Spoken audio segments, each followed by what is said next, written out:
You know, man, I still don't really understand how they can be so thick and they just can't understand that. Well, let's just read going forwards. Bob Iger shed some light on the Star Wars movie dilemma. Patty Jenkins and Kevin Feige's respective films were officially shelved at Lucasfilm this week. Disney CEO Bob Iger has given some clarity regarding the Star Wars film situation. Speaking at the Morgan Stanley Technology, Media and Telecom Conference, the executive stated that Lucasfilm is being very careful about the next movie set in the galaxy far, far away. While multiple ideas have been announced as being in development over the last few years, most of them have been cancelled, including this week's announcement that Patty Jenkins' Rogue Squadron and Kevin Feige's untitled film are no longer moving forward at the studio. Here's what Iger had to say about the cinematic future of Star Wars. We're still developing Star Wars films, but we're going to make sure when we make one, it's the right one. So we're being very careful there. Iger cited the box office failure of the 2018 spin-off Solo: A Star Wars Story as the main reason why the studio's feature output plan changed. So freaking incorrect in my opinion. I think the only reason that Solo bombed, first of all, it's Solo. So, look, Han Solo is a cool character, but it's not like you're making a movie about Luke Skywalker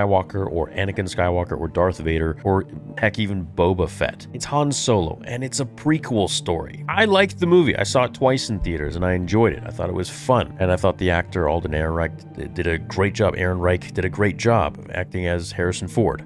To go off and say that the box office failure of Solo is the main reason why the studio's feature output plan changed is just so lame to me. I mean, it's so simple. The answer for the failure is because of The Last Jedi's divisiveness and the fact that they're not willing to at least publicly acknowledge this. I'm sure behind the scenes they know exactly what's going on, but they'll never admit it because they're too prideful. They know that The Last Jedi was the reason that all fans got divided, and they didn't really give a crap about Star Wars, about a film that had to do with Solo several months after this majorly divisive Star Wars film came out. I mean, you literally had all of this hype about Luke Skywalker. Forget the 2 years that we were waiting from The Force Awakens. Think about the freaking 40 years from the 80s where we were waiting for Luke Skywalker. I mean, I just can't, I can't understand how a executive who is as successful as he is just misses the mark and doesn't seem to understand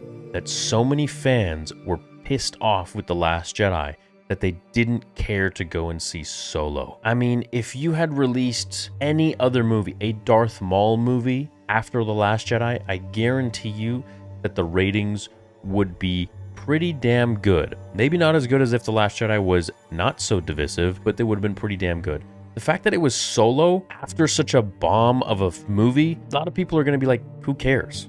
I don't care. I don't want to see it. The movie wasn't bad. It was fun, but come on. It's Han Solo. After you give us the freaking Last Jedi, I mean, not a lot of people are really going to care. They're not going to be in the biggest mood to go see Star Wars once again. Not only did the movie see disappointing results when it came to ticket sales, but a complicated production led to its budget suffering an exponential increase. Starring Alden Ehrenreich in the role that was first made popular by Harrison Ford, Solo was set during the Smugglers, we know this. Plans for the next Star Wars film are still unknown to the public, but with Star Wars Celebration happening in Europe in about a month and a December 19th, 2025 release date set for an untitled project, announcements for the future of the franchise might be right around the corner. While Rian Johnson, the director behind The Last Jedi, is still under contract with Lucasfilm to develop a trilogy of original films, he is quite busy at the moment with the Knives Out movies. It is unlikely for Johnson to return in the near future, though him coming back to the galaxy far, far away might be a possibility down the line. Then it goes on to talk about the MCU and, other stuff like that. So I really have a hard time believing, and we had Kathleen Kennedy saying that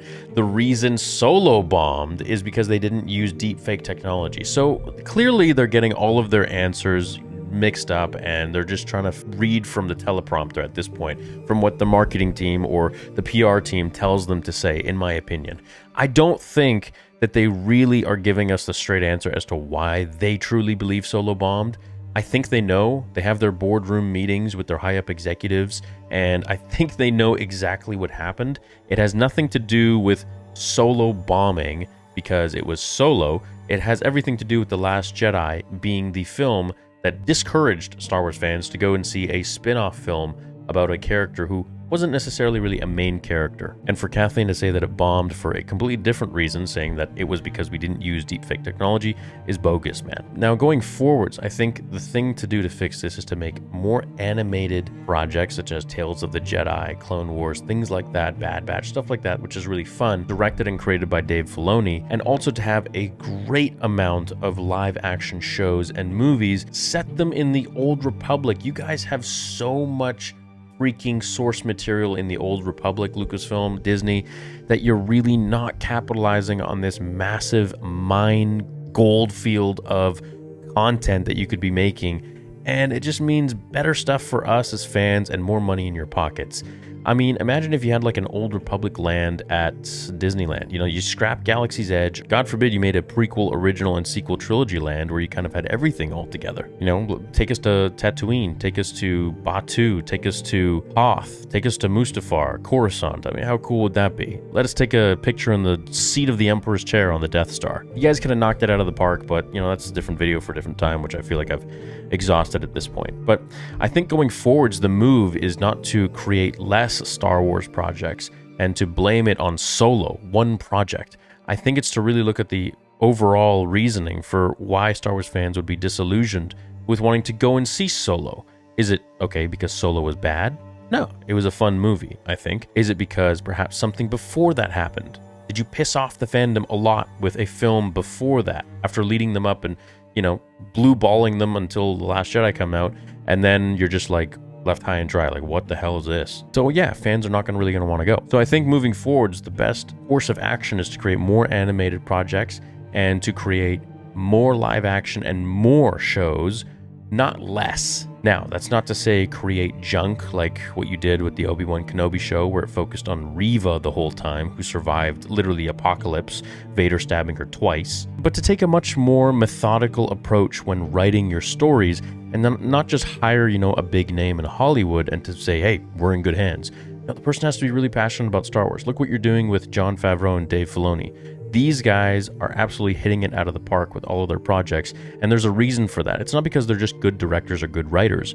That's, you know, a dime a dozen in Hollywood. It's because they're passionate Star Wars fans. They respect the legacy of what George Lucas had created, and they know exactly what they're doing. Now, combine that with talent and how to direct and write, I mean, then you have profits, you have success. But to say, you know, that our campaign was too aggressive because Solo bombed, so, you know, we have to dial it back a bit, I just don't agree with that at all. But then again, let me know what you guys think in the comments below about everything. Thanks for watching today's video, and I'll see you in the next one. Until then, remember, the Force will be with you always.